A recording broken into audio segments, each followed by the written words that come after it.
All right, don't start like that. Don't start like that. That was funny. Yeah, we can't say that. We can't say that. Or can we? All right, what is up, everybody, and welcome back to Italian Football TV. You got a podcast with just Michael and I today. Where's the rest of the table? Do I switch camera angles or no? The table is here. Do I switch camera angles to the other side with Peter, Antonio, and Gaetano? Do you not notice the table? I meant the other side of the table. We're trying to be a little bit careful, obviously, with everything that's happening in New York right now. We don't even need to say the C word anymore. We're just trying to limit it as much as we can and be careful and only getting people to get tested and all this stuff. So Michael and I, we've been doing that, and we said, listen, guys, it's not worth it for this podcast. Let's give it another week or so, and then we'll bring everybody back and do the usual crew. So you just got us. You're stuck with us. I mean, it's either us or skipping it. And I think you guys kind of like us enough to do a podcast. I think there's two types of people. I think when they clicked into it, they're like, oh, my God, no Antonio. And then there's the other half that are like, oh, my God, no Antonio. I'm never watching. 100%. It's like Antonio's on another episode, or this is the deciding factor if you guys are gonna watch this episode or not. So it's gonna be a huge retention rate of you guys exiting this video. So if you're still with us, welcome back, guys. I know it's been a little bit of time. The Serie A has just been absolutely wild, bonkers. Let's just go over topics that you and I had. Michael and I, we had a nice long discussion the other day, yesterday, about just the games, and it was fun. We just went back and forth about what we actually feel and our feelings. Well, no, I did not talk about our feelings. I guess it was me after you hung up. Yeah, just talking to yourself. Yeah. Let's start with the Supercoppa, because that was like the biggest thing that you and I were talking about. What a match! Went into the 120th minute. It was exciting. It had drama. It literally had everything for a Wednesday. I will say that Inter obviously is a better team. There's without a doubt. On paper and everything. They controlled most of the match. Yeah. They deservedly ended up winning in the final. Crazy that it went to 120 minutes, but I am proud of the team, the effort that Juventus gave. Not in the side tactically, because obviously tactically, you can never say that they were going to play better than Inter. No, of course. But for the attitude that they showed and to be able to get to 120 minutes with missing so many players, but the credit has to go to Inter for winning. No, yeah, I think, Marco, you hit the nail on the head there. Inter were supposed to win. I think they should have closed this game earlier. It wasn't supposed to go to extra time, so that's why I tip my hat to Juventus, who had a pretty much depleted squad. Cuadrado, who not just defensively is great, he brings a whole dynamic in the attacking side that leaks out. And of course, unfortunately, Chiesa has an ACL injury that's gonna probably see him out for the rest of the season. And we thought it was gonna be Inter one and done. A lot of people counting Juventus out, but they really held their own, and they showed that they have hunger, that they can, even though they had a bad start to the season, they can still play well against the champions of Italy, who had a full squad decked out, and they were seconds away from going to penalties against them. But there was Alexandro error that cost the game. But very surprised by Juve. I mean, if they keep this up, a lot of positives from them. But Inter on the other side, a lot of chances. Weren't very clinical, because if they were clinical, it could have ended. They could have scored a lot of goals in the first 90 minutes. And are they the best team in Italy? We interrupt this podcast because we have a word from our premium sponsors of IFTV. The reason why we can do this for such a long time, they're sponsoring for the entire year, the entire season. Paramount Plus is your home to watch Serie A in the United States. You get Champions League, Europa League, everything. Conference League, Coppa Italia. What makes me very happy, Mike, and we mentioned this before, we have pre-match, halftime, and post-match coverage that is constantly on. We've got me, we've got Mike Grella, Bonetti, Dre Cordero, Papi, sometimes even Bobo Vieri, who was on live from the San Siro. We even had somebody from Venice who was on a boat traveling, showing us and documenting the beauty of Italy. Because if there's one thing I know, is that Italy is the most beautiful country in the world. It seems like Paramount Plus agrees, because they want to show that, they want to broadcast that. Guys, the link in the top of our description, check it out, guys, is ParamountPlus.com/IFTV. I think you still get a free month if you go right now. Don't even wait till tomorrow. Make sure you subscribe. I think my dad told me that if you subscribe for 12 months, it's you under get it even cheaper. Yeah, under $5. Dude, this is probably the best investment I made for calcio, because there's just so many competitions that you can get. Getting Paramount quenches my thirst of calcio.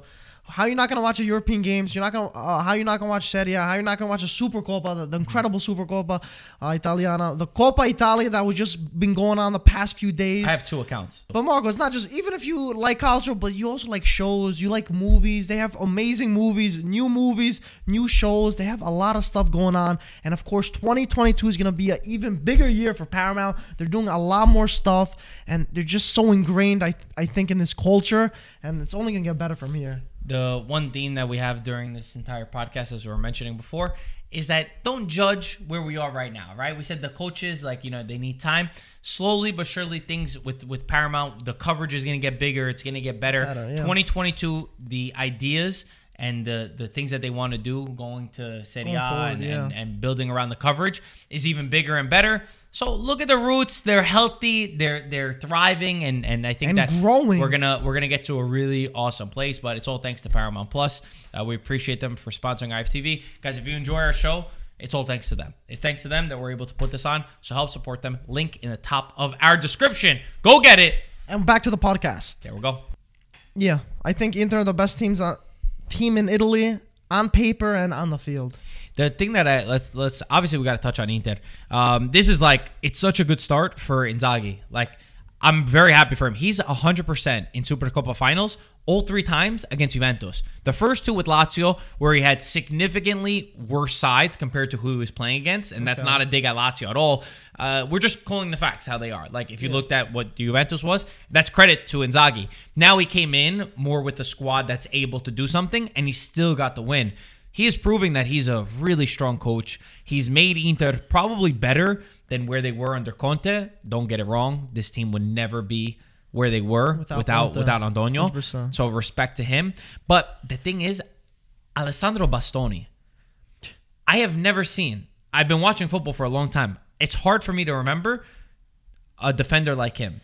There was one point in the match where he was playing a 1-2 in Juventus's box. The guy attacks like nothing I've ever seen before. That's insane. We've already seen his rocket in the weekend, because I know we didn't talk about the weekend matches. He had a goal and an assist for a defender, and the other person that scored was a defender in Milan Skriniar. This is to show you the freedom that Inter is given under Inzaghi. They have this freedom where they're able to creatively build into a match and see the pitch for what they have inside of them, for the intelligence that they have. Conte, you have to be this centimeter. You got to be 2 feet away exactly. When Lukaku, you get the ball, Lautaro, you go right in. The wingers overlap, build into space. He wanted everybody. It's like troops, like an army. Everyone had to be somewhere exactly where they were. Now there's a freedom. At times you see Brozovic drop in almost like a 4th defender. You'll see Hakan come all the way back and pick up the ball. And at the same time, you'll even see, and I saw this a few times, Dumfries all the way up on the right side, and Perisic, each wing back going opening up wide. It's just a beautiful. This is a different type of football than I think many have seen in Europe. No, 100%. And Conte might have made the foundation, but it really looks like Inzaghi's almost perfecting this. Just because they're so rampant on the attack, everyone attacks. Yeah, maybe they can concede a couple of goals, you would think, but they have the best defense in Serie A. So it's incredible just the freedom that they get, and they really play as a unit. And Bastoni, like you were saying before, it's scary that he's doing that. What's even scarier is how young he is in doing that, because he's playing like a veteran. And 100%, that guy's gonna be the future. He already locked his spot for Mancini's Azzurri in the future. 100%. That guy's fearless. Yeah, I think he deserves a starting spot for that Azzurri. What the difference now is that Inter, it's been a project. It's been a project of their growth, right? From Spalletti to Antonio Conte to now Inzaghi. And I feel like this year, more than ever, they have the chance to go far in all competitions, because when you look at who they're able to put in on the bench, they have a deep bench. I mean, Alexis Sanchez is a brilliant player. I know that coming in. I know that, yeah. And Darmian, even Darmian. Darmian, he transformed as a player. You would never. He's not a mean player anymore, guys. If you told me a couple years ago that we'd be talking about Darmian coming into this match and being impressed, he's been really good. But my point being that it's no longer the team that, okay, the first 11 or the first 12, right, having one sub is the only thing that they have. No. They have at their disposal a great roster of players, of also team players, because everybody plays for themselves. And that's hard to do as you start winning and as you start getting better. You know, egos can come into check, but they don't have any of that. They seem like they're a unit, they're a family. But I'm just impressed with the style of play. I know you could look throughout history, and I'm not going to compare them to these unbelievable teams, right? I'm not even going to say the names because people will go crazy if I compare them to some of the historic clubs that revolutionized the way that we see football. But I think this team has potential to go down that path, to be a reference point like Man City. You watch Man City in the Premier League under Guardiola, they have this style, a style that teams want to recreate. Bayern Munich. Liverpool with Klopp. And they did not achieve that yet. They didn't. No. But I think that this squad has the ability. If they could go far in Champions League, they're on a path. If they did knock out Liverpool, that's when the rest of the world will start to look at it like, this is revolutionary. Because, again, I've never personally seen something so great. And as a football fan, as just a lover of the game, when I watch them, it's nice, beautiful. It's nice to watch. It's enjoyable football, and that's why Inzaghi. You can see how Lazio maybe hasn't been performing under Sarri, but Inzaghi won silverware with this Lazio team. He overachieved with that team. That's what I'm saying. Yeah, they had some good players, but now we see with Sarri, look how many troubles they are. So it's being exposed with how good Inzaghi was doing there. I know he gets criticized and everyone calls him like limone because he's sour. Limone, lemon. I like the emotions on the sidelines. It brings character. I'm with you. I'm with you. I love that. I mean, he looks crazy, but I like it. You know. I'd rather that than Ancelotti, to be honest. Him chewing gum like a goat on the side. Jesus, Mike's gonna. I didn't mean it like that. Drop into the comment section. I like emotion. I do like that he wears his heart on his sleeve. Yeah. So now that we said that, I will say that I was disappointed yesterday in specifically their performance of chances created. Right. So if you look at the first 10 minutes of the match, they had chances where if Lautaro scores those 2 goals, it goes 2-0. Game bye-bye. over. Exactly. It could have gone very terrible. ugly for Juve. It could have been a few goals. A bloodbath. It could have been. Yeah. They didn't convert those chances. Juventus scored the one, which they love to. If they score first, they love holding on to that lead. Yeah. But ever since then, Inter dominated possession. Yes, back and forth. Always, if anyone was gonna win the game, it did feel like it was gonna be them at a certain point, especially in the second half. But they didn't create chances. They didn't create real chances. They were, a lot of times, when the substitutions came on, they were still sending crosses in when there was no Lautaro and no Dzeko on the pitch, right? Yeah. What we said before, it's Inter in a general sense. But when you look at yesterday, I thought a lot of the time they were just using these passes that they didn't create great chances. It was static. At the same time, I get what you're Juventus saying. Were defending for their life. I mean, Juventus were just putting everyone back. They were just trying to be able to get to penalty kicks, especially towards the end of the game, where they're really going to create chances. The only time that Inter was in difficulty was for about 25 minutes, where I was extremely impressed with Juventus. Well, Juve had the ball. And I did not expect Juventus at all in this game to ever come out and dominate. But for 25 minutes, they caused Inter a lot of trouble. And tactically, where I saw them cause them trouble is when they pressed them. When they were pressing them and they had this energy, and Kulusevski did a very good job. The goal came because Kulusevski was pressing. At that moment, that put Inter in difficulty. But Juventus, considering the absentees, considering the roster, they couldn't hold on. They were never going to be able to keep that. They couldn't hold on. It was just a period of the game for that. And McKennie also, he was attacking a lot. For the position he was playing, he was going up a lot. He was causing a lot of threats, a lot of 1-2s, making a lot of options possible. And Morata, I criticize Morata a lot, but Morata had a very solid game considering he didn't have that much support because he was like secluded as a lone striker, I felt like. We had Kulusevski and Bernardeschi who were dropped a little bit more back, helped in defense. So Morata did the best he can in terms of holding up the ball, waiting for the support to come. And I thought Moise Kean was very poor when he came in. I expected more from him. I'm a fan of Moise Kean. Yeah, it seemed like he was a ghost. I'm a big fan of Moise Kean. I saw a stat that he touched the ball 6 times. I wanted him to do well, but dude, he wasn't. I don't want to base him off this, but he's not really having a very good season. It's also not completely his fault because Juventus were just playing defensive by the time that Moise Kean came in. Yeah. So if we switch the focus to Juventus, from top to bottom, I think that Chiellini My gosh. But we know this. We know what? he's No, a top. no, we don't know that. Top. There are still so many people. I got into the argument even with Antonio. Grella. I got into the argument with Grella about it. That I said I would choose Chiellini over De Vrij. If we were choosing, I would put him in that. For a must-win match, yes. I'd choose Chiellini. For a one-off, just I will choose a healthy one-off match, 100% Chiellini. That was my point. In this final, Chiellini is a warrior. He needs to go. I think Mourinho made the joke, right? That he needs to teach classes at Harvard along with Bonucci. It is unbelievable to me how intelligent he is as a player, the spirit that he gives to the team. And I thought that Juventus as a whole, they did the maximum that they could against an Inter. This is the worst Juventus of the last decade. Let's get it, and one of the best Inters of the last decade. They tried to play a match that just survive, right? We're gonna go out there, we're gonna try to spit blood, we're gonna defend. For 25 minutes, as I mentioned, they did well and they did play a little bit, but at that moment there was really nothing else that they could do. I think that they went a little bit beyond their limits. And again, I think that there's a lot of positives to take. I really wasn't sure. I knew Juventus in a final, they're going to come up. Yeah. But realistically, brain speaking, you think to yourself, there's no way that Juventus are going to have a chance at winning this game. And I think that they did a really good job. And I think that this momentum, even though you lost, it doesn't matter that you lost. You took a team that's in first place, that's, I don't know how many double digits higher than you in the table, that seemed to be surmountable, a crazy amount, and you took them to 120 minutes, and you were seconds away from going to penalty kicks where it could have been 50-50. They watched the team lift the trophy. I think they need to use that as the momentum to push them forward. They are now Juventus' goal this year is to get top 4.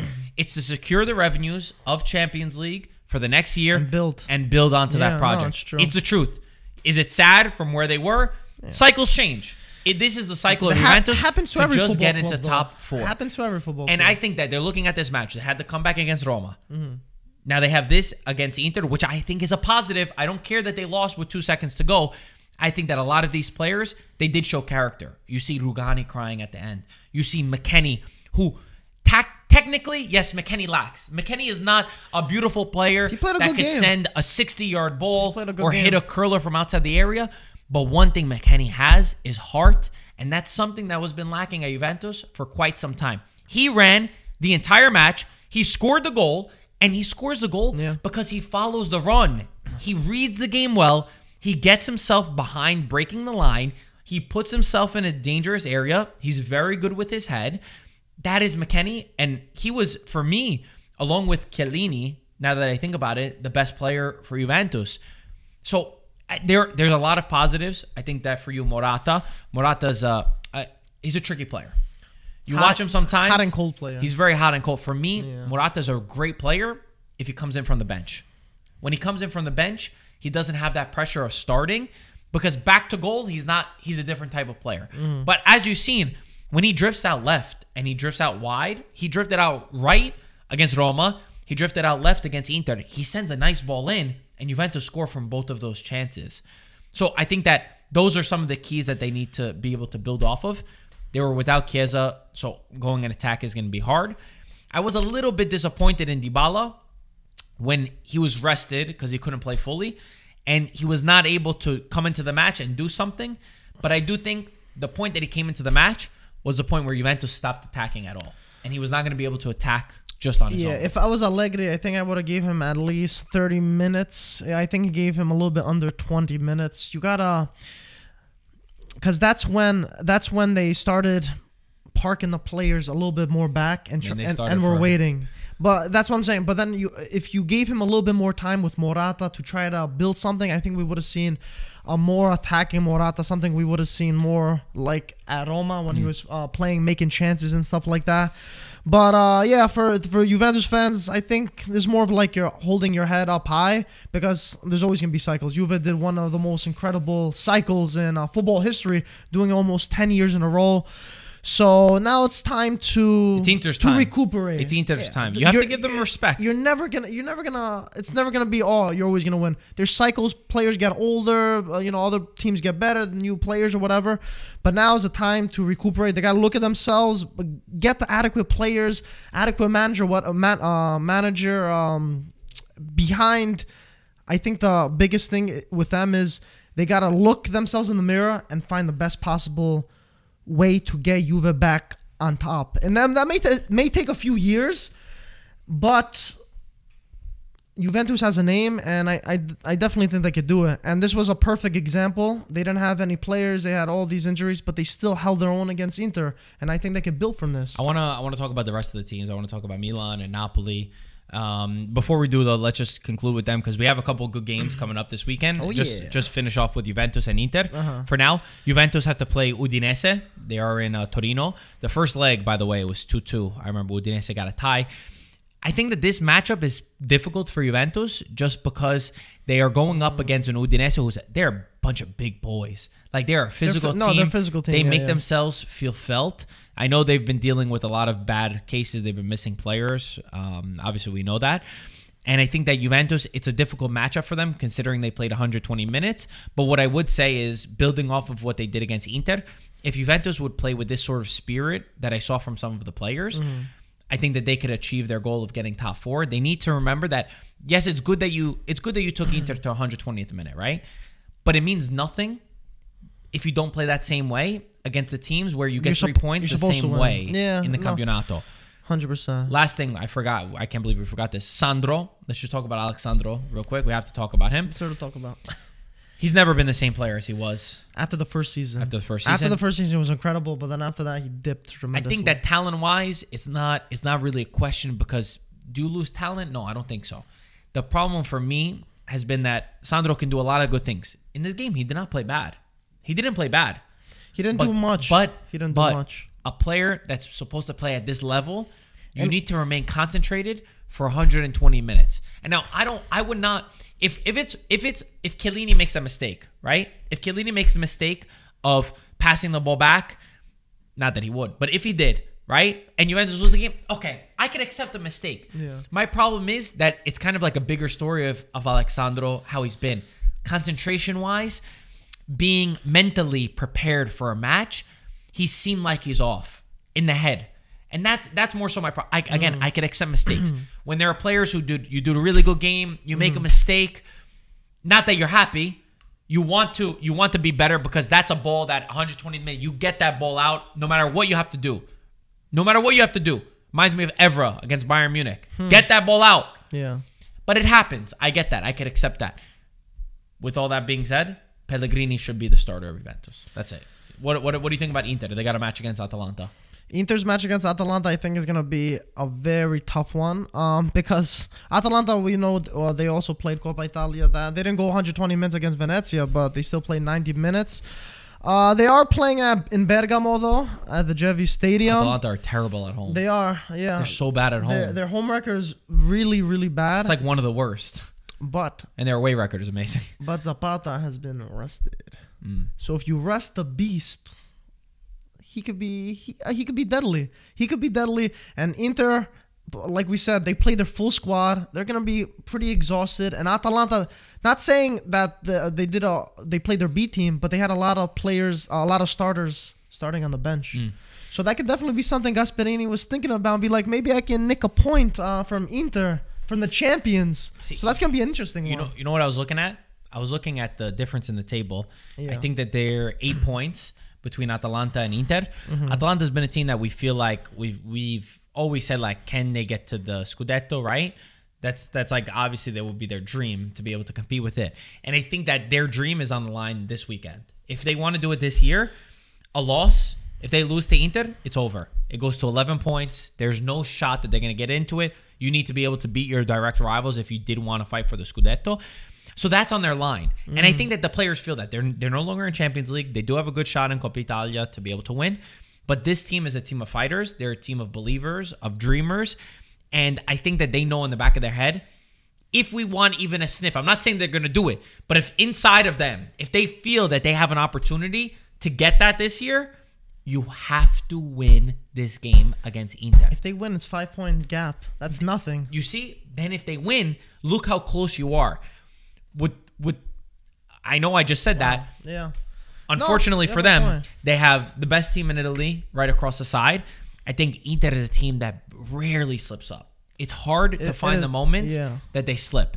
I think tactically the matchup is interesting because Atalanta is a team that will press you. And I've always felt, this is for 12 months, 18 months, that I felt that the way that you beat Inter is when you press them. Not many teams can keep that momentum up. Atalanta are a pressing team. Atalanta physically is strong. Though. I think that in this game, though, considering Atalanta's home record, considering Inter, they also know what's at stake. They tasted the glory of lifting a trophy. And those players, they celebrated their hearts out. Oh, of course. They celebrated, they enjoyed that trophy. Because guess what? Come May, the trophy that means even more, that means 10 times more, is the Scudetto. Once you taste it, it gets worse. You don't want to lose it. You never want to lose that feeling of winning. So they know that this is a crucial match.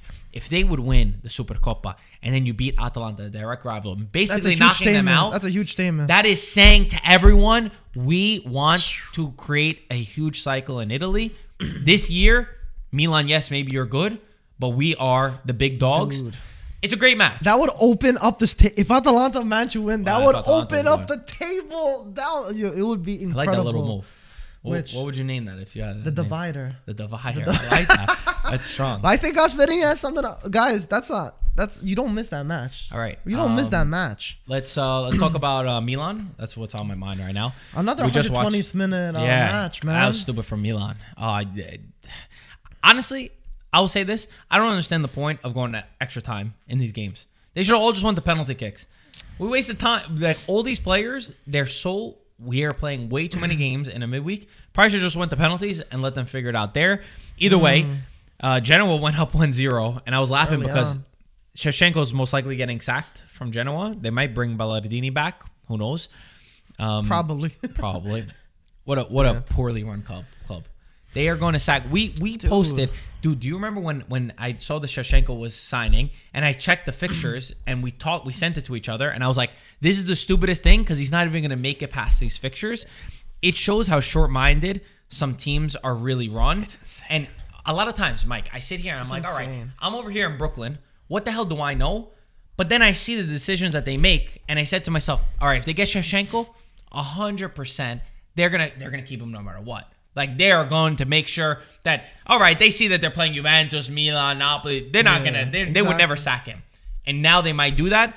Number one, he wasn't the right guy for the job because when you're a team fighting relegation, you don't take a coach who's never been in Serie A. Exactly. You take a guy, like I say, Andrea Zolli, who's been in the league. Or like Ballardini who knows the league extremely well and who knows how to bring a team of fighters. Like Iachini, for example, right? Exactly. Ballardini should have never been sacked. There was no need to ever sack Ballardini, and it's a mess. Either way, he lost this match, and Milan won.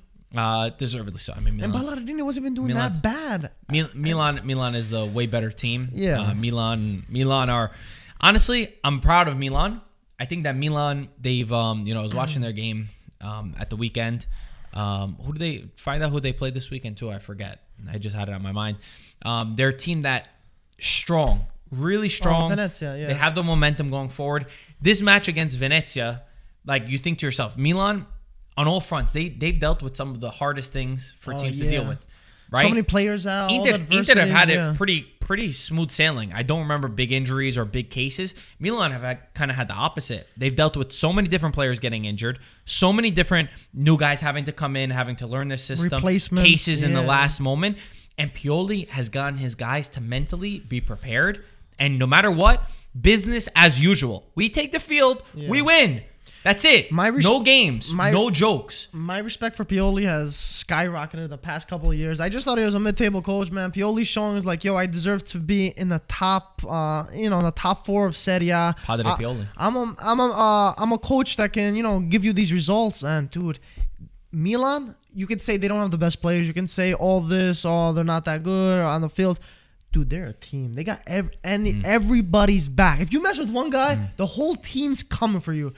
And they're probably, I would even say there might be even more close-knit than Inter at the point, just because they don't have the quality that Inter do, but they play almost with the quality Inter. No, I don't want to say that. They don't play like the champagne football Inter play, but they get the results almost at Inter. Yeah, maybe they're not. They are neck and neck. Maybe Inter edges them out, but dude, the way it's like a brotherhood over there. So I respect that so much from Pioli and the rest of the squad. Zlatan did incredible. The one incredible players for me, I look at Tonali, and I was watching him over the weekend, evolved, bro. And I watched this player, and I got a couple different opinions about him. The first one being that he has such great balance to his game. He has technique. He has great technique, but he's also gritty. And he is not scared to get his feet into a challenge and to push around and to fight like a dog for any ball that comes in. I love that in a player. The next thing that I think about is, and he cemented himself as a starter. When you think about Benacer and Kessie last year, saying that this kid Tonali is going to be able to walk into the team, and when I'm making a lineup, Tonali goes first, and then it's Kessie or Benacer. Before that, I was like, he's going to take another year to maybe break it. But dude, he broke into, and that says a lot because Benacer and Kessie were rocks over there, and by him being so good and taking that place and getting those minutes, he really showed that this guy has a potential to be the next big name for Milan, the next Bandiera. So the next opinion, he says that he wants to stay with Milan forever. He's a he's winning over the fans with that. Sure. But my next point is that I remember the year before, right, the first year that he signed. We sat here at a podcast with Mike LaBelle, and we each put our breakout star. And the guy that I chose was Tonali. He was the guy that I chose. I said, I love the skill. I watched him in Serie B. I watched him with Brescia. I was really impressed with him. I thought he had great technique, everything that we know now. And he didn't live up to it, right? His first year in Serie A. First season he didn't. Milan, there was a lot of hype around him. And my entire mentions were all from fans of other teams. I'm not going to mention which teams. That were replying and putting the comparisons. Oh, you said he's a breakout player, and he didn't do it. He's a failure. He's a flop. And I think that we need to get out of this mentality. And me too. I've 100% been at this judging too quick, in the past. Right? We have to get out of this mentality that for a young kid who's 19, 20 years old, whatever he is, that we think that in his first year of Serie A, he needs to be a star. Yeah, exactly. Unbelievable player that walks into a lineup, walks into AC Milan. For sure. That's not how it works. Players' personalities are different. Going into a big city, leaving home for the first time, whatever it is. There's so many different factors that we don't know. And I feel like in Italy especially, we judge so damn quick. So quick. We love to be on the first one when they make a mistake. Oh, look, he's a failure. They wasted money. And that weighs on a player, and we don't give them the room to breathe and to make mistakes, because you have to make mistakes. To grow. That's how you get better. Sure. That's how you gain in confidence. And this is just another good example for me of give the guy some time, give him some belief, have a coach that's not scared to take the risks on him, and this is the reward you get. And I give credit to Pioli, management, Maldini, everybody for him. Yeah. No, not Gazidis. Gazidis getting no credit. How do you know? He's not getting any credit. But it's the same way. You just like him because he's Greek. It's the same way with coaches. Can I just say this real quick? What? Michael, no. when Gazidis does bad, he says, he's South African. No, when he does good, he's Greek. He's kidding. He's kidding. But I do want to say the same thing with coaches too, especially in Serie A. Give me an example. Who's one? Genoa's coach every year. Dude, I think Italy's the hardest, the most toughest on their players, on their coaches. They don't give any time. They're so quick fused. Like immediately, I don't see a reason. Like you gotta sack them. There's a problem. Instead of giving them time, like I just feel like important stuff like that, you gotta, it's like a plant. You gotta water. You gotta give it some time so it can grow. So you don't see it immediately. It takes time. You nurture it, and then you see how it is. But the important part, and this is where management comes in. Yeah. Watering a plant is good, but you need to make sure that the roots are good, that the roots are healthy. Of course, 100%. If you notice that the roots are healthy, but it's not growing, you keep watering that. You have to be able to be smart and intelligent and look ahead and say, 100%. No, the roots are rotten. Yeah. I would give that example for Juventus. That's true too. That at times, they just kept going on with the project because you're winning and, it's masking the problem. But meanwhile, the roots were rotten. You were watering something that it should have been broken a long time ago. Yeah. So just to throw some common sense in there I'm just pushing back. Yeah. No, for sure. I have an example now. Yeah. Roma with Mourinho. Yeah, give it time.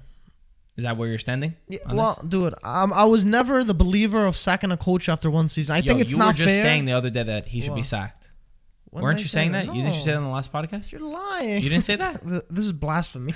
You didn't say that? No, so what do you think? I think, listen, every coach should get... I don't even think the first season of any coach should really be judged unless it's... No, I don't think it should be judged. Just because, especially Mourinho, coming back to the league after how many years, it's a whole new team, it's a whole new budget. He's doing a new style at Roma. He wants to... And Roma are building a project.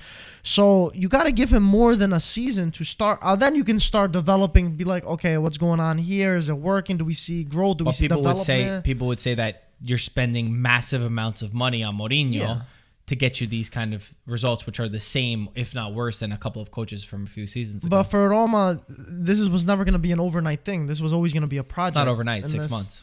Yeah, for me, that's overnight for a coach. Because, like I said, under a year, I don't even think you should be looking at anything. Don't take it so literal. But give a manager at least a year. Then from there, start seeing if it's really improving or not. If you see, signs of if the team's doing good, if it's in an upward fashion, does he have the locker room?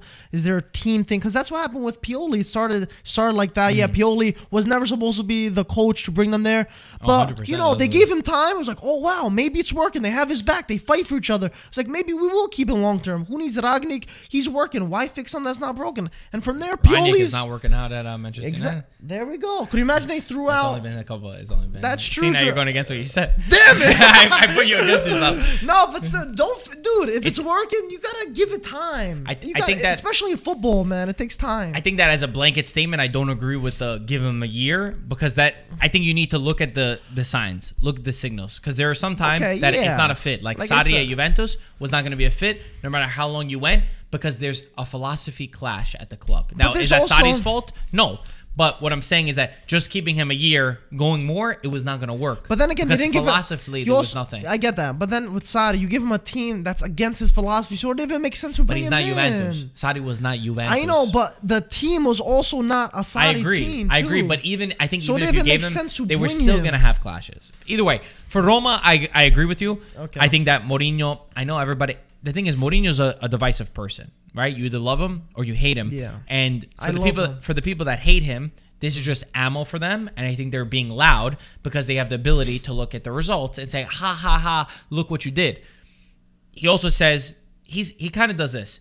Sometimes, a lot of times, he says something that's true, but he says it in such an outlandish manner that it divides people, and they kind of get caught up in the words that he uses rather than the point.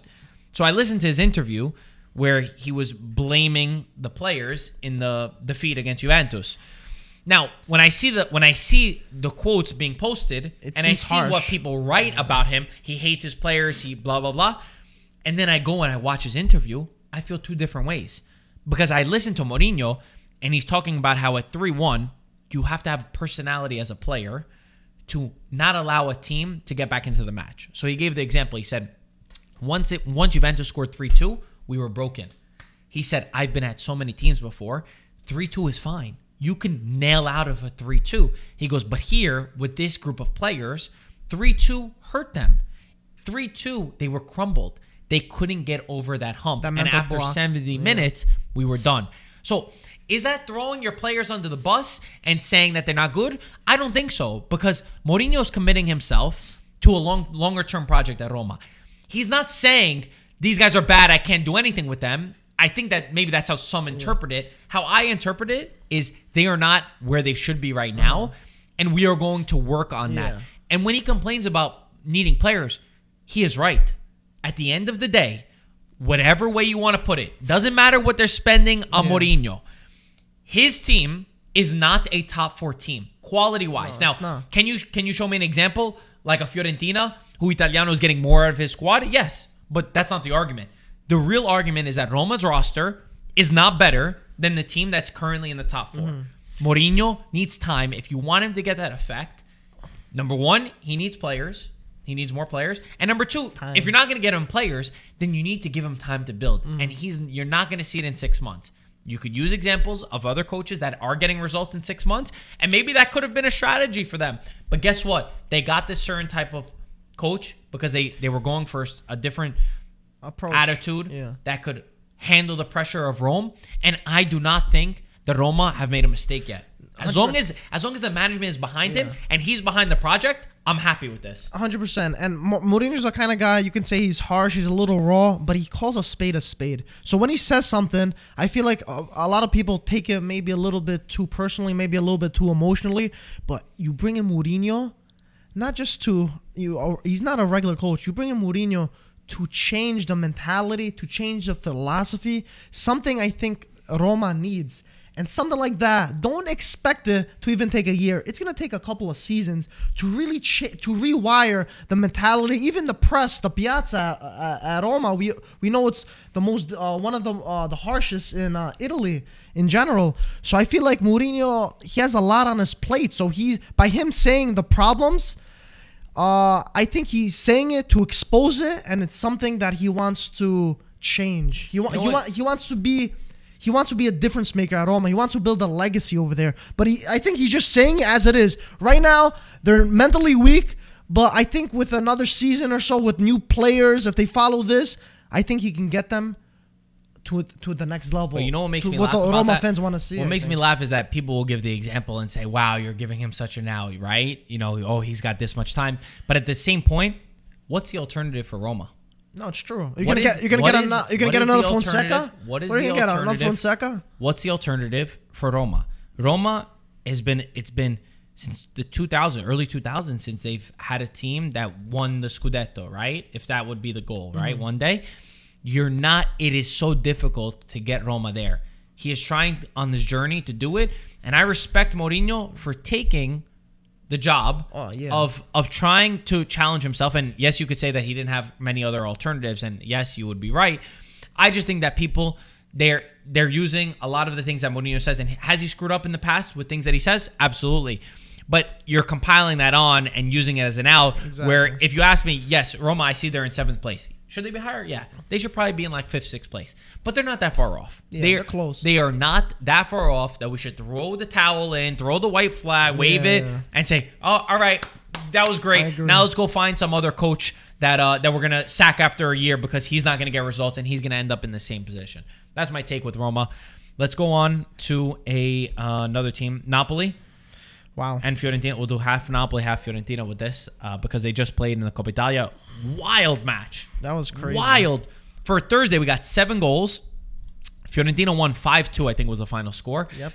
Napoli went down 1-0 early on in the match as well. Napoli got Dragoschi got a red card for Fiorentina. They were playing with 10 men. Then, this was crazy. It was 2-1 for Fiorentina. And Fabian Ruiz sees Torreira running with the ball in the midfield. Torreira lets the ball go. Fiorentina are in a counter-attacking position. The referee blows the whistle, stops Fiorentina from going on attack, which till now, maybe I'm wrong. I don't know why he stopped that. I still have not seen anything, and maybe I didn't look hard enough. I have no idea why that play was stopped. It should have been play advantage. Anyway, Fabian Ruiz gets a second yellow, sent off. Napoli go down to 10 men. With 60 seconds to go, ball sent into the box. Andrea Petagna scores 2-2. They go to extra time, and then Napoli were 2 men down. They had 2 red cards because Lozano also got a red, and Fiorentina's quality came through. Piatek scored in his debut. Even Venuti was able to score. They won 5-2, deservedly so as well, because considering how the match was, I did feel like it was very harsh for Fiorentina to make that call and not let them go forward. Whether they were going to score on it, I think so. But even if they didn't, it was a crazy call. Napoli, what's your feeling with Napoli? Napoli's strange. Man. You sympathize with Napoli more than any other team. I would think so this season too. But dude, they're so strange. In the beginning, I was supporting them so much. They were doing so well. Everything was clicking, and now I feel like they hit a couple defeats. They dropped a few points. Insigne announced he's going to Toronto. Mertens not gonna re-sign with Napoli, and I just feel like their season has turned upside down. They look like 2 complete different teams right now. Now it looks like it's so hard for them to get the 3 points. Before it looked so easy. It was like, oh, they're gonna win. It was like a steamrolling train. And now I just feel like there's speed bumps after speed bumps after speed bumps. AFCON, they lost some player. Like, it's absurd with what's happening. I feel bad. Spalletti was, on such good terms. Now there's so many rumors here. It's tearing this apart. There's a lot of negativity now in Napoli with all this stuff. And dude, it's insane. I never seen a team within 6 months go complete opposite. And I'm failing to recognize. I think it's just a lot of different factors. But there's just, I don't want to say they imploded or something, but it seems that way. It seems that way from the results. Everything was clicking, and now it's just the opposite. And Spalletti, it's gonna be tough for Spalletti to get back on that route to really. Because, we all know their objective is top 4, and there's so much competition. And right now I'm struggling to think if they can really make that top 4 with how it's going. So I think that we have to have a balance, right? Yeah. In the beginning of the season, when Napoli were flying high, what did they go, 11, 12 games? Dude, it was incredible. That they were just winning and nonstop. One of the best in Europe. I was surprised. And I think just like every Napoli fan, I think that they were all surprised. And we kind of got ahead of ourselves where the expectations were, all right, you won 12 games. Maybe. You won 12 games like that? Oh, the next 12, they're going to have to be the same way. When in the reality of a real season, and especially in a season that's as competitive as this Serie A is that the reality is not that. The reality is that things are not always going to go your way. There were times when the ball falls to you and you're able to score and you're feeling this moment. And guess what? Throughout a season, there's going to be the opposite. I think that Napoli's also been hit with a lot of things out of their control. Yeah, and again, I don't talk about unlucky, but there are moments that they're missing a lot of players. There are not many teams that can deal with missing your top goal scorer, your top defender, your captain, your midfielders, not knowing if you're going to have 3 players to play in the most important match until a couple of minutes before the game. There are so many factors for a growth of a team, and I think that it's normal that sometimes you do take a slump. Are you disappointed to not go further? Yes, I agree. There are improvements that need to be made. But if we want to talk about length of a contract and not judging too soon, Spalletti's also just gotten there. No, Spalletti's also gotten there, 100%. And he started on an amazing foot. Spalletti, for me, is still a top coach. He's a coach that he's embraced Napoli. You could feel that he loves the people. He loves the city. He's respecting the type of football that Napoli is supposed to be playing. They're going through a tough moment, but if there's any coach in Serie A that could deal with a tough moment, I think that Spalletti, you could argue, is probably one of the best to deal with that. It seems like Osimhen, we might be getting Osimhen back very soon, which would be great. For sure. That'll be a big help. I will say I don't like the off-the-field stuff, though.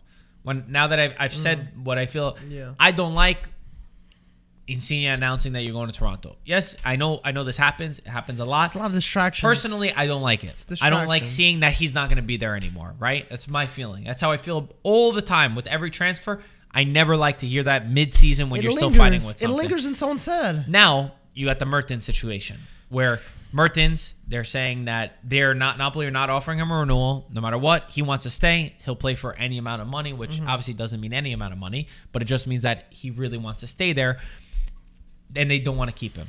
I understand from Napoli's side wanting to shift over and build a new history around new players. I get that, and I understand it, and I don't blame them for that. My only thing would be like if they don't get it right. If management doesn't get the next players that are right, they're risking a lot. Literally. And again, I like football. I like watching the game being played beautifully. Napoli were playing beautiful. And now when you add all these little voices around, you affect what's going to happen. They need to be strong as a unit and as a group to overcome this. And forget about, this guy's going. Use it as the fuel that says, okay, we're doing one last shot. Like one last dance, right? With Michael Jordan, obviously I'm not comparing, I'm not saying those two are together, but you feel like this is our last hoorah. Let's go out with a bang. Let's try our best to do great. Is it always going to work? No. Napoli's another team that but I don't want to hear anybody say that they had them in the top 4. A few people. I had them. We had them. I mean, but most people did not have them in their top 4. Yeah. And then they got excited by what they were doing and put the Scudetto label on them. They're in 4th place. They're still doing fine. But they're looking. I mean, before the season started, they have quality. Their goal was top 4. You know, let's say as it is, and I do think they're gonna go back on the train of playing good, because it's not like they're gonna be losing and drawing the next few games. But how long is it gonna take them to get back on that thing? Bologna. It's a tough game. Bologna's a tricky game, and Bologna's coming at off home. They're good a too. Loss against Cagliari, so they have a lot to play for. Bologna's a physical team. If Napoli, they played 100. No, they didn't play. Yeah, they did play 120 minutes going up against a physical Bologna who don't like to play. Not that they don't like to play football. They like to play a lot more defensive and physical type. Not a good matchup for Napoli. Fiorentina, on the other hand, wow, my respect to Fiorentina for winning this. It's amazing to me that I watched Torino-Fiorentina, where Torino went 4-0, and never would I have ever guessed that they could do that. And now today you beat Napoli 5-2. That's really the magic of Italy. That's the magic of Serie A. That's why we're going to become a top league, the number 1 league again. Obviously, we're number 2 right now. I don't think that there should be a debate. If everyone, you have your moments, just come on and enjoy Italy a little bit. But Fiorentina really represent everything that's beautiful about football, because they're doing it with limited amount of budget, limited amount of players, but with ideas. With footballing philosophy instilled from Italiano. And guess what? Now, I think that if they can achieve this huge goal of getting into Europe, which again is putting a big label on them, a label that's probably not fair, but when you're playing like this, anything could happen. They're going to be able to build a project that the revenues coming in will be able to be reinvested into the team. And I do believe that Rocco Commisso, if he can get these revenues up in Florence, which is a difficult thing, he will reinvest and try to get this Fiorentina amongst the Seven Sisters again. Oh, for sure. And I feel like Fiorentina has so much potential to be that hippie club that a lot of people could join on. And it also helps they have the Capocannoniere right now. Banging in goals day in and day out. He scored, of course. Do you think Piatek is going to be a success, yes or no, at Fiorentina? I'm going to go with yeah. He's not going to be he's going to be coming up. The thing is, he's going to be coming off the bench. I love for them to play a nice two-man partnership, but they're a little too similar, and that's not Italiano style. But I definitely want to see him getting a lot of minutes. And yeah, I'm going to go with yeah. I think he likes Italy. I think he's going to find his form back, and he already got out the Pisoletto celebration on his debut, just like he did with Genoa. I think a lot of times for strikers, like, you can't be one of the top goal scorers in Italy, which he was for Milan and Genoa. He was doing amazing. You can't do that if you didn't have talent, right? Oh, yeah, it's not possible. A lot can become mental, and I know his stats at his last club, the German club that he was at, were not good. They were really poor for this season. I think he had like 1 or 2 goals. I was surprised. But sometimes strikers are emotional. If they feel good in a place, if they feel loved, if they feel like it's warm, and it's a good environment in Florence right now. So I think that the air and the fresh, the lilies of Florence could make them feel better. No, it definitely adds to it. All those little things. If you feel wanted, if you feel good, you're back in Serie A, I think that can reignite that fire that he once had. And not as much pressure, because first of all, he's not a starter, and it's not like he's at like a top 4 club either. So now he gets to relax a little bit, chill a little bit more, and I think we can see the old Piatek, hopefully for our sake and everyone else's entertainment. It'll definitely be fun. But Marco's looking at the upcoming Serie A. Let's talk about Lazio. Another weird team that I would say. Inconsistent, man. Strange, because I don't know what's going to happen with these guys. And I think that Lazio, they risk a lot. They're another team that you could say, Sarri needs time. And I would agree with that. And I think that Sarri ball is going to take some time. But I will admit I'm having my doubts. And it's more so, it's not really because tactically, it's more so on the human side of Sarri as a coach. Because I loved him at Napoli. I think he was playing the best football in all of Europe at that time. It was gorgeous to watch. Everyone loved it. He made people fall in love with Napoli that season because of that football. But I think that was a special moment where he found a really good team at his disposal, and a team that never really won, a team that never really tasted anything important, that they had to buy into his philosophy to go into that. And I think at Lazio, he's risking, because I don't like this. How do you have a problem with a Milinkovic-Savic and Luis Alberto? For me, in my mind, and I saw he started Basic again last game, in my mind, doesn't compute. And it doesn't compute that, especially this is not even like they just signed Milinkovic-Savic and Luis Alberto and they were exciting talents, and it's like, oh yeah, they really can't play together. it has been proven. That Inzaghi proved that they could play together. Now, you want to bench Lucas Leiva because maybe physically he's not there. I can understand. But for me, the way that I see the game, Luis Alberto and Milinkovic-Savic are on the pitch every single match. No. And if they're not, guess what's going to happen to that locker room? It's going to divide itself naturally. And no, I agree. And it sucks because when I heard Sarri going to Lazio, it was like a match made in heaven. For the midfield. Having that, it was like this what he was lacking at Juve. Now he gets to express his ideas, his beautiful football. He plays the midfield. And now there's problems that he doesn't like them playing together. Bro, what are you doing? We've seen them work the best midfield in Serie A, do wonders. And now you're saying they don't work? Like, what's the catch? What's going on? There's a lot of stuff that's not being said. I feel like a lot of this stuff is being bottled up, and I'm scared something worse is going to happen at Lazio because right now the games that they play, it's back and forth. So that was the negative side. For me, I'll shift to the positive for Sarri. That's in his defense. His attack is brilliant. His attack going forward, they're the third most for goals in Serie A. They're unbelievable. Pedro, Anderson, Ciro Immobile.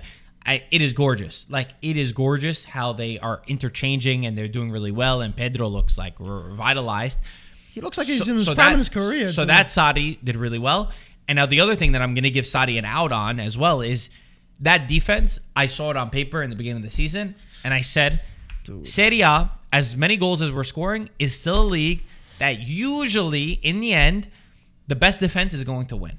And you are not going to achieve your goals if you have bad defenders. Now, is his system wrong? I don't think you could even judge yet because his defense is terrible. I mean, the defense is so bad. And it's not that we're saying it now. And we've been saying this for a long time that is no team that you could build off of. Where Lazio are in the table does not surprise me because in Italy, you need to be able, you have to have at least individual talent. If you're going to push so many guys forward and attack and score so many goals, you need to be solid defensively, and they're not. And Stato back that up. He conceded the same amount of goals as relegation side Genoa, who's in 19th place. Really? So that says all you need to know about how leaky they are. And now I know people could say... And Acerbi's injured too, by the way. He's out for a few weeks now. Hey, don't even get me started on the Acerbi Ultras problem, which doesn't represent all the Lazio fans. It's obviously a different section. But and the thing that I think people could say is that, it's Sarri's fault because the system that he plays, he risks guys forward, and that's why they're conceding. I don't agree with that at all. I think individually, they are not good. I think that their defense is not good. That's why you can't even judge his system of how they have to defend because you don't have enough quality players to be able to play in an organized unit to get a good judgment. It seems like they don't communicate. I remember, I forgot what game, someone was pulled out, and the communication to not run and cover another center back, I was just like, what are they doing? It looked so sloppy. They weren't cohesive at all, and it didn't look like a unit. They just seem like they get so picked apart in defense, and the only thing that's really saving them is the amount of goals that they score, because if they weren't very good in attack, they would have been much lower on the table. And you can't get much lower than 8th place for a team like Lazio. 100%. With the quality of them, that's as low as it will get. Guys, I think we've been rolling for a long time. It was fun. Time flies. I enjoyed this episode. Yeah. I like it with you and I sometimes. I think we need to start sprinkling peaceful, these in. Not get rid of, with Peter and Antonio and my dad. I think those are great. But just I think we have to add up like middle of the week episodes where you and I, because we're always here, so we could just naturally just record and not organize everybody to come at the same time. So if you guys like this, if you want us to do an extra podcast during the week, just get our thoughts out. We didn't really have a script or anything. We just went off the top of our mind. This is honestly what you and I probably would have called each other on the phone. Exactly, and just talked about it. I mean, if you guys want to see more of it, definitely let us know in the comments. And of course, to watch this beautiful league, Marco, how could they see if you're in North America? It's true. Paramount Plus. The link is at the top of the description. Ding. Make sure you go right now and download it, subscribe, buy it. It is the way that you watch Serie A in the United States. You get Champions League, you get lots of coverage. You're even able to finally, for the first time in history of the United States, I don't know I think so. The US of we A. have pre-match, post-match content, It's a fun group of Halftime. people. I'm very happy to be part of it. Halftime, Mike Grella, Matteo Bonetti, Dre Cordero, Papi, Susanna, everybody. We have a fun time. We argue. They're also embracing Italy a lot. We had somebody from Venice that she was going around on a boat, traveling to the entire stadium. We had Bobo Vieri live from San Siro, and the plans for 2022 for them is insane. It's gonna be good stuff. I'm so proud that it finally feels like Serie A will get this sort of coverage, and obviously it's a stepping stone. We want to improve. We want to keep getting better and make these adjustments because we know we need to. But the ideas are there. It's like what we're saying right now. Don't judge some of these coaches too early. Give it some time. We're gonna slowly just look for the foundation. The roots are gonna be healthy. We want to build up and do something really special. So it's nice that in America we finally have some coverage. That's all thanks to Paramount Plus. Yeah, they're doing incredible stuff, guys. Like we said, link in the description to check them out. Mark, we can watch it on the tablet, on the phone, on the computer. If you got a smart TV, the possibilities. I usually want to go to the bathroom. Wow. Okay. I do. I don't bring in the bathroom, but I put the volume higher when I'm in the bathroom so I can hear it. So what I had to do a couple times because I didn't want to miss the match, I had like an AirPod in and Bluetooth. Yes, and I just went to pee and I went. Okay. And I used the bathroom. Okay. And I had to listen the entire time because I know in Serie A it's gonna be so quick. Like you can't miss a goal. The goals go crazy. So Yeah, I'm honest. I'm saying what I do. So I make sure I keep it on. Awesome. Guys, that was no Antonio, but that was your little podcast that we had. We talked about it, better than nothing. And hopefully next time we'll be all five of us and we'll be talking some more college. As always, guys, thank you for watching. Subscribe if you're going to like the video. We'll talk to you soon. Ciao, ragazzi. Ciao, guys.